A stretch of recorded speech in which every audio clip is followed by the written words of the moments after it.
Welcome to और one day exam classes. देखिए आज है 13 सितंबर 2024 और आज की डेट में रेलवे की तरफ से एनटीपीसी की जो ग्रेजुएट लेवल की पोस्टें थी उसका विस्तृत नोटिफिकेशन जारी कर दिया गया। सीएन नंबर 05/2024, इसका मतलब है 2024 का ये 5वीं भर्ती का नोटिफिकेशन है रेलवे की तरफ से।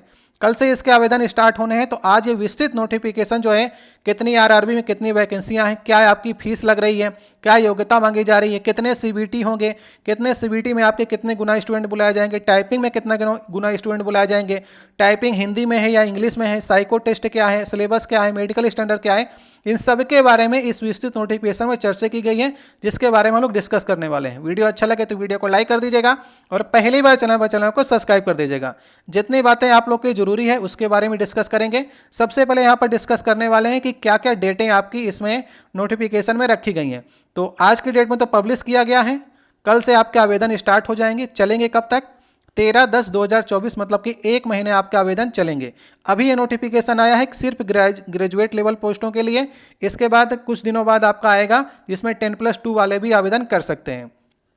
अगर हम बात करें फीस पेमेंट की, तो फीस पेमेंट आप कर सकते हैं 14/10/2024 टू 15/10/2024, मतलब कि एक दिन आप एक्स्ट्रा तक भी पेमेंट कर सकते हैं। और मॉडिफिकेशन अगर आप करना चाहते हैं, कोई सुधार करना चाहते हैं, तो उसकी जो विंडो खुलेगी 16/10/2024 से लेकर के 25/10/2024 को ये विंडो खुलेगी, जिसमें आपको ये ध्यान रखना है कि आपको आरआरबी जो आपने सिलेक्ट किया, किस जोन से आप भर रहे हैं, उसको आप लोग मॉडिफाई नहीं कर पाएंगे। तो आरआरबी आप लोग सिलेक्ट करते समय विशेष रूप से ध्यान दीजिएगा कि जहां पर आप डाल रहे हैं जिस जोन से, उसको आप नहीं चेंज कर पाएंगे, बाकी चीज़ें आप चेंज कर सकते हैं। चलिए, तो पोस्टें कौन कौन सी यहाँ पर देखिए, चीफ कमर्शियल कम टिकट सुपरवाइजर की आपको पोस्ट देखने को मिलेगी, स्टेशन मास्टर की पोस्ट है, ट्रेन मैनेजर की पोस्ट है जिसे हम लोग गुड्स गार्ड कहते हैं, जूनियर अकाउंट असिस्टेंट कम टाइपिस्ट की पोस्ट आपको मिलेगी और सीनियर क्लर्क कम टाइपिस्ट की पोस्ट आपको देखने को यहाँ पर मिलेगी। तो इस प्रकार से 5 पोस्टों के लिए इसमें अभी आपको आवेदन करने हैं। अब यहाँ पर आप देख लीजिए किस लेवल की ये वैकेंसी है और कितनी इसमें आयु आपको दी गई है। तो 18 से 33 वर्ष वैसे आयु होती है, लेकिन 3 साल की छूट दी गई है कोविड के कारण। तो 18 से 36 साल तक के हर युवा जो हैं इसमें आवेदन कर सकते हैं। ठीक है, इसके बाद अगर आप एससी हैं, एसटी हैं, ओबीसी हैं, तो आपको अलग से एज रिलैक्सेशन जो है 3 साल और 5 साल का, वो आपको अलग से मिलेगा। ठीक है, तो यहाँ पर देखिए लेवल 6 की पोस्टें हैं ये वाली, और 3 पोस्टें जो हैं ये लेवल 5 की हैं। ठीक है, इसमें मेडिकल स्टैंडर्ड जो मेन है वो आपका स्टेशन मास्टर में A2 मांगा गया है और गुड्स गार्ड में A2 मांग गया है, बाकी में B2 और C2 है। तो इन A2 और A2 वाले जिनकी आंखें में चश्मा नहीं लगता है वे लोग इसमें आवेदन कर सकते हैं। ठीक है, पोस्टें यहाँ पर देख लीजिए, 1736 पोस्टें टिकट सुपरवाइजर में है, 994 पोस्टें स्टेशन मास्टर में है। सबसे ज़्यादा पोस्टें जो हैं आपकी गुड्स गार्ड में 3144 हैं और टोटल 8113 वैकेंसियों का ये नोटिफिकेशन आपका जारी किया गया है, जिसमें सिर्फ ग्रेजुएट लेवल की पोस्टें शामिल हैं। ठीक है, अब यहाँ पर कुछ और बातें देख लेते हैं जो यहाँ पर लिखी गई हैं, जो आपके लिए ज़रूरी हैं। और एक विशेष बात है कि अगर आप अपेयरिंग में हैं और आपका रिजल्ट जो है 13/10/2024 तक नहीं आता है, तो आपकी एजुकेशनल क्वालिफिकेशन में आप लोग अप्लाई नहीं कर सकते हैं। अपेयरिंग वाले विशेष तौर के ध्यान रखें, जिनका रिजल्ट रुका हुआ है वे लोग इसमें आवेदन ना करें। अगर 13/10/2024 के पहले आपका रिजल्ट घोषित नहीं होता है तो वो लोग आवेदन नहीं करिएगा। ये एक विशेष सूचना यहाँ पर दी गई है। ठीक है, अब कुछ और बातों पर यहाँ पर हम लोग चलते हैं। यहाँ पर लिखा गया है कि सिर्फ आपको एक ही आरआरबी से आवेदन करना है। ठीक है, ये नहीं कि आपने 3-4 जगह से भर दिया, इलाहाबाद से भी भर दिया, चेन्नई से भर दिया, हर बोर्ड से आप नहीं भर सकते हैं। एक ही आरआरबी से आपको एक ही बार आवेदन करना है। तो आप लोग आरआरबी को अच्छे से वैकेंसियों को देख करके आपको चूज करना है। ठीक है, तो यहाँ पर बताया गया है कैसे कैसे आप कर सकते हैं और कौन कौन से आइटम इसमें बैन किए गए हैं। कॉल लेटर शॉर्ट लिस्टिंग बताया जा रहा है कि CBT 2 जो आपका होगा, CBT 1 में तो सबको बुलाया जाएगा जितने लोगों ने आवेदन किया है, लेकिन CBT 2 में 15 गुना लोगों को बुलाया जाएगा जो लोग कटऑफ के अंतर्गत आएंगे। ठीक है, और टाइपिंग टेस्ट जो होगा आपका उसमें 8 गुना लोग बुलाए जाएंगे CBT 2 के जो पास कैंडिडेट हैं, याद रखिएगा। ठीक है, चलिए अब नेक्स्ट जानकारी करते हैं। नेगेटिव मार्किंग 1/3 की नेगेटिव मार्किंग होगी। एक क्वेश्चन इसमें 1 नंबर का होगा। नीचे डिटेल्स इसकी चर्चा की गई है। ठीक है, ये चीज़ें आप लोग पढ़ लीजिएगा जो जो ज़रूरी हैं। और आपको जो अपने पिता का नाम है, डेट ऑफ बर्थ है, ये सब चीज़ें आपको हाई स्कूल के सर्टिफिकेट को देख कर ही भरनी है, वहीं पर मान्य होगा। वरना आप अन्य चीज़ों से भरने का प्रयास करेंगे जहां पर गलतियां हैं तो वो रेलवे स्वीकार नहीं करेगी, क्योंकि हाई स्कूल का प्रमाण पत्र ही आपका जन्म का प्रमाण पत्र होता है। तो उसमें आप लोग अपना अगर गलतियां हैं तो सुधार लीजिएगा। मेडिकल स्टैंडर्ड के बारे में बात करेंगे तो यहाँ पर A2 स्टैंडर्ड जिसका है वो कैसे मालूम चलेगा, तो आपको ये मालूम होना चाहिए विदाउट ग्लासेज, मतलब अगर आपके चश्मा नहीं लगता है और आपकी आंखें 6/9 और 6/9 की हैं तो आप लोग A2 मेडिकल स्टैंडर्ड में आएंगे। और विद या विदाउट ग्लासेज में आप A3 में भी जा सकते हैं, लेकिन आपके चश्मा का पावर 2 डायोप्टर से ज़्यादा नहीं होना चाहिए, याद रखिएगा। B2 स्टैंडर्ड है, उसमें चश्मे का पावर जो है 4 डायोप्टर मतलब 4 पावर से ऊपर नहीं होना चाहिए, और 6/9 और 6/12 भी आपकी आंखें परफेक्ट मानी जाएंगी B2 के लिए। C2 में जो है वो विदाउट ग्लासेज 6/12 की आंखें हैं तो भी आप फिट माने जाएंगे, जिन पोस्टों के लिए एलिजिबल हैं आप। ऊपर पोस्टें मैंने आपको बता दी हैं, ठीक है। अगर आपने कोई लेजर सर्जरी कराई है तो अभी आपका एक नया नोटिफिकेशन भी आया था कि आप A2 और A3 स्टैंडर्ड में आप एलिजिबल नहीं होंगे, ठीक है, अगर आपने लेजर सर्जरी कराई है। और B1, B2 और C2 में आप जा सकते हैं लेजर सर्जरी में। A2 और A3 पोस्टों में लेजर सर्जरी जो है अलाउ नहीं की गई है, एक मेन चेंजमेंट किया गया है, याद रखिएगा।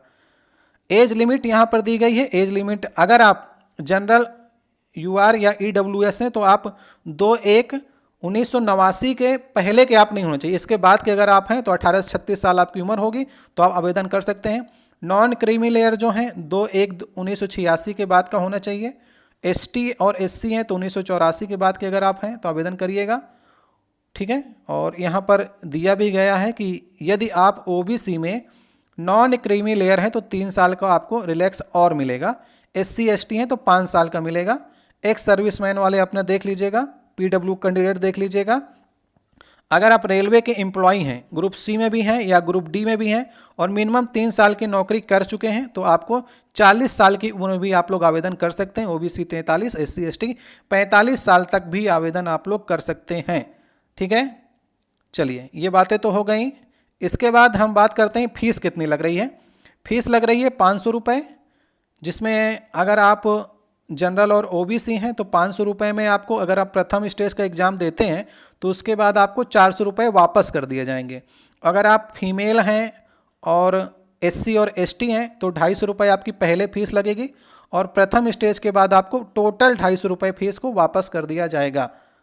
तो ये बातें आप लोग ध्यान रखिएगा, ठीक है। ये तो हो गई पेमेंट की बात, 500 और 250, उसके बाद 400 वापस हो जाएंगे और SC ST को पूरा 250 रुपये वापस हो जाएंगे। ये कुछ आपके डॉक्यूमेंट के बारे में बता रहा है कि EWS के डॉक्यूमेंट में क्या क्या चीज़ें ज़रूरी होती हैं, इनको आप लोग विस्तार से पढ़ लीजिएगा। ये PWD कैंडिडेट के लिए है, फिजिकल डिसेबिलिटी के लिए यहाँ पर नोटिफिकेशन में दिया गया है, विजुअल के लिए है, हियरिंग वाले क्या क्या कंडीशन होना चाहिए कि अगर आप डिसेबल हैं तो आपके पास ये सर्टिफिकेट इस प्रकार से आपको बनवा करके ले जाना है, ठीक है। यहाँ पर तो नो ऑब्जेक्शन सर्टिफिकेट उनके पास होना चाहिए जो लोग रेलवे में कार्यरत हैं, वो आपका NOC लेकर ही एग्ज़ाम सेंटर पर फॉर्म भरेंगे। अब CBT की बात कर लेते हैं। प्रथम जो CBT होगा वो आपका 90 मिनट का पेपर होगा। टोटल 100 क्वेश्चन आपके पूछे जाएंगे, जिसमें GK से 40 क्वेश्चन होंगे, मैथमेटिक्स से 30 क्वेश्चन और 30 क्वेश्चन रीजनिंग से पूछे जाएंगे। PWD कैंडिडेट के लिए 120 मिनट का समय दिया जाएगा। 1/3 के नेगेटिव मार्किंग होगी प्रथम स्टेज में, और सेकेंड स्टेज का जो पेपर होता है उसमें 120 क्वेश्चन पूछे जाते हैं। पहले आप लोग इस सिलेबस को देख लीजिए। ये सिलेबस दिया गया है मैथमेटिक्स का प्रथम स्टेज के लिए और जनरल अवेयरनेस का ये सिलेबस है। और मिनिमम आपको 40% मार्क पहले वाले में भी लाने हैं। UR के लिए भी, EWS के लिए, OBC के लिए 30%, SC के लिए 30%, ST के लिए 25%। इसके बाद कट ऑफ तो बनती है लेकिन मिनिमम आपको इतने मार्क्स लाने ही हैं। सेकेंड स्टेज जो हमारा है वो आपका 15 गुना लोग बुलाए जाएंगे। पहले स्टेज से जो पास स्टूडेंट होंगे वो सेकेंड स्टेज में 90 मिनट का समय दिया गया है, लेकिन क्वेश्चन की संख्या इसमें 120 कर दी गई है, जिसमें 50 क्वेश्चन GK के हैं, 35 क्वेश्चन मैथ के और 35 क्वेश्चन रीजनिंग के होंगे। तो इसी प्रकार से मतलब समय आपको कम दिया जा रहा है, क्वेश्चन बढ़ा दिए जा रहे हैं सेकेंड स्टेज में। 1/3 के नेगेटिव मार्किंग इसमें भी रहेगी और मैथमेटिक्स का सिलेबस और रीजनिंग का सिलेबस और जीके के सिलेबस आप यहाँ पर देख सकते हैं। इसमें भी वही मानता रखिए कम से कम आपको 40% तो लाने ही हैं, वरना कट ऑफ तो बहुत जाती है इसकी। इसके बाद दिखाई यहाँ पर लिखा गया है कि जो नॉर्मलाइजेशन मार्क हैं वो भी आपको मिलेंगे, क्योंकि मल्टीपल स्टेज में आपका एग्ज़ाम होगा। और इसके बाद जो आप computer based test, second test होगा, टाइपिंग स्किल टेस्ट होगा, सब में आपको पार्टिसिपेट करने के बाद ही आपको नौकरी मिलेगी। और स्टेशन मास्टर की जो पोस्ट है वहाँ पर लिखा गया है कि साइको टेस्ट भी होगा, जिसमें बैटरी टेस्ट होंगे आपके। तो 42 मार्क मिनिमम आपको लाने हैं सेकेंड स्टेज एग्ज़ाम के बाद, याद रखिएगा। तो स्टेशन मास्टर की पोस्ट में ही साइको रखा गया है। अब टाइपिंग स्किल की बात कर लेते हैं। तो अगर आपकी टाइपिंग इंग्लिश में 35 वर्ड्स पर मिनट है तो आप लोग एलिजिबल होंगे, टाइपिंग आप निकाल लीजिएगा। और हिंदी में 25 मांगी गई है, ये बात आप लोग ध्यान रखिएगा। तो इंग्लिश में 30 और हिंदी में 25 और लगा हुआ है, या तो इंग्लिश करिएगा या तो हिंदी करिएगा, दोनों जरूरी नहीं है। डॉक्यूमेंट वेरिफिकेशन तो आपका होगा ही होगा। अब यहाँ पर बात करते हैं, यहाँ पर कुछ समरी दी गई है। जो कॉमन पेपर होगा वो लेवल 5 और 6 पोस्ट के लिए कॉमन पेपर होगा, जैसे CBT 1 का पेपर होगा। CBT 2 का पेपर भी कॉमन होगा सभी पोस्टों के लिए, लेकिन जो गुड्स गार्ड हैं उनका डायरेक्ट जो है आपका डॉक्यूमेंट वेरिफिकेशन होगा। लेकिन जो टाइपिस्ट जिसके आगे लगा है उसमें टाइपिंग टेस्ट दोनों पोस्टों के लिए होगा। और टिकट सुपरवाइजर में डायरेक्ट डॉक्यूमेंट वेरिफिकेशन होगा। और स्टेशन मास्टर में एक आपका एप्टीट्यूड टेस्ट मतलब कि साइको टेस्ट होगा। ये तीसरे स्टेज की बात कर रहे हैं, ठीक है। तो इस प्रकार से बढ़िया आपके लिए आसानी हुई समझने के लिए। ये बताया जा रहा है फ़ोटो आपको किस फॉर्मेट में भरनी है। और अपनी वैकेंसियों को आप लोग चेक कर लीजिए, बहुत ही कम वैकेंसियाँ आई हैं, 8000। मेरे हिसाब से कम 25 से 30,000 वैकेंसियाँ। और NTPC में ग्रेजुएट और 10+2 को मिलाकर के 35,000 से कम वैकेंसियाँ नहीं होनी चाहिए थी, क्योंकि पिछले बार से 4 से 5 साल बाद वैकेंसियाँ आ रही हैं। और 8000 वैकेंसियाँ एक तरह से ऊँट के मुंह में जीरा हैं। सभी RRB जोन में भी आप देखेंगे 200, 300, 400 वैकेंसियाँ देखने को मिलेंगी।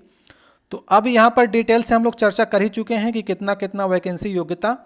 अब हम लोग चलते हैं कि क्या क्या RRB में कितनी वैकेंसियाँ रखी गई हैं। अब देखिए वैकेंसी का विवरण ये सबसे नीचे दिया गया है।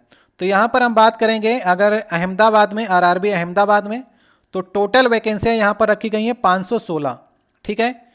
इसके बाद यहाँ पर 202 जो वैकेंसी मिलेंगे UR को, OBC को 137 और अन्य को यहाँ पर SC ST वाले देख लीजिएगा।